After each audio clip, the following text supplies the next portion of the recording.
Welcome back to the couch. We saved you a seat. My name is Luke, and today we're going to be talking about Invincible Season 3, Episode 1, called You're Not Laughing Now. That was released today, along with Episode 2 and Episode 3, today being February 6th, 2025.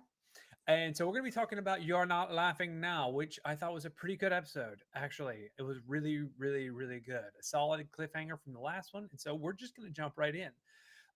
When we first jump in, Mark is fighting a Cyclops, and it's a pretty tough battle, giant Cyclops.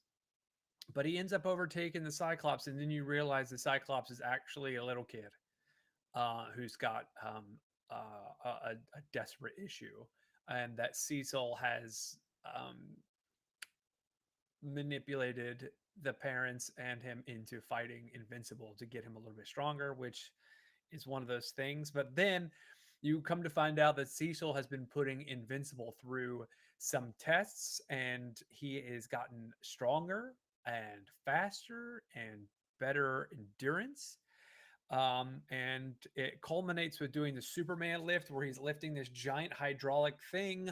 There's a scene in Superman where he has to lift the same thing like a bench press. It's pretty standard stuff, but definitely that. And you come to find out that Invincible can lift everything in the planet that is on the planet. He's super, super, super, super strong. So the next thing that happens is that he finishes his training with Cecil, and then he gets a phone call, and you'll never guess, someone has stolen the Declaration of Independence. So at the same time, Rex is there because Rex shows up to talk to him about Eve, and Invincible, and Rex fly out to Washington, stop the two people that are trying to steal the Declaration of Independence. Kind of joke. They're having their little fun. They're kind of goofing off, and then lo and behold, Multipal, which is the male multiple person who can do multiple stuff, he shows up and beats the crap out of Rex because he thinks that Rex killed his sister, who is multiple gal or whatnot, who went to go live in a little house in the mountains at the end of the last episode. So all of that happens. Her name's Kate. Kate comes back with Immortal after the two of them have kind of gotten their butt kicked by this other multiple man situation, and the perspective switches back to the home life, and uh, Oliver is working on his human studies. Oliver's Mark's younger brother, his half brother that he and his mother adopted at the end of last season, and Oliver, who lives with Mark's mother, Invincible's mother, is learning human languages and all that kind of stuff. Mark gets home. There's some cool brother banter when they're throwing the baseball back and forth to each other, like the first episode of season one, episode one, like in season one, episode one, where Mark's throwing baseball with Nolan and they're talking about powers and whatnot. And then you find out that Oliver actually already manifested his powers and can fly. So there's some cool brother banter. Rex, after getting his tail kicked, makes it back to the hideout. And Kate also shows up with Immortal, and the entire crew is back together, and they've decided that they're going to work together and all that. At the same time, the perspective cuts back to Cecil, and there's all these earthquakes happening, and it's not super terrible yet. It could be a coincidence, so Cecil's not worried about it. But then he finds out that Oliver has powers, and it freaks him out. So he moves on, he moves on, he moves on. Cecil then leaves to go to Mark's mother's house, um, and Mark goes bowling with his friend William, and they discuss Eve because after last season, Mark comes to find out through a weird circumstance that he actually has a thing for Eve, and so he decides he's going to go speak to her. So Mark goes to Eve to talk to her, and he's a little bit weird about it. Uh, Oliver is getting makeup done because he can't go out as a purple little alien person, and so his mother, his or Mark's mother, is putting makeup on him so he looks like a real boy. And the door, someone knocks on the door, and it's Cecil. And so Cecil tries to convince Mark's mother and Oliver that he needs to go through some training. And of course, Mark's mother's like, "Nah, dog, we ain't doing that." Then Mark asks out. He then asks out Eve in her little house, and she kind of agrees.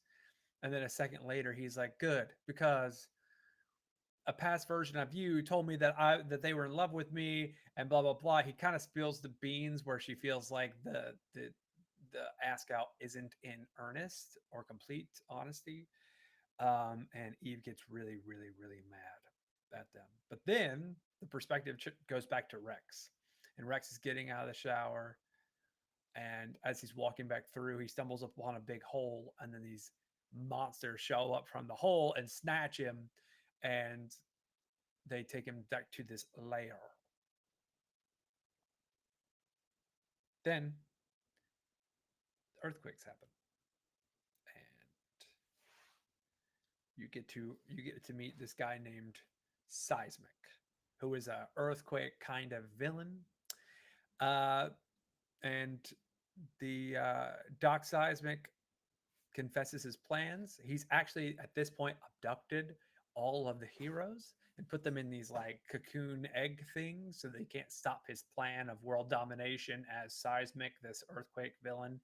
And so as Eve is kind of yelling at Mark about how terrible it is that he did what he did, they get the call from Cecil. They leave to go save the other heroes, and they both get beat, unfortunately. So how are they all going to get saved if there's no one else to save the heroes? Well, Cecil has a backup plan. He pulls some people out of prison, and he uses these zombie android things that were pretty formidable, and they show up, and they get the job done, and they free all the heroes. Mark freaks out and goes back to Cecil, and they defeat the earthquake person, and then Mark goes out and to face Cecil, and Cecil's like, "Look, I did what I have to do to save lives. You would do the same." And so Mark continues to be met with this conundrum that he can't be black and white, or his black and white, his he can't be polarizing. He needs to make the best decision he can possibly make at any given time.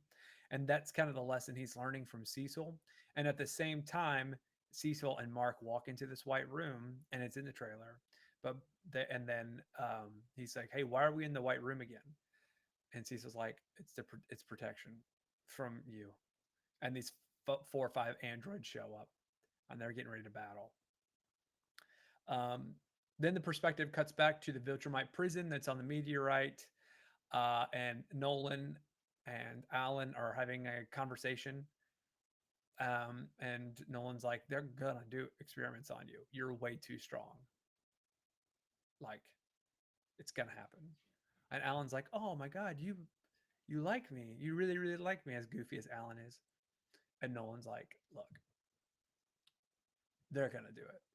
And so they do. They go and snatch up Alan. They start to do experiments, and they hit him with a massive laser, and he just lives through it. And he's like, "Well, I guess I'm okay." And then you come to find out that Nolan actually does care for Alan a little bit. And then that's the cliffhanger. A few things to note. It kind of feels like they depowered him. They depowered Invincible a little bit.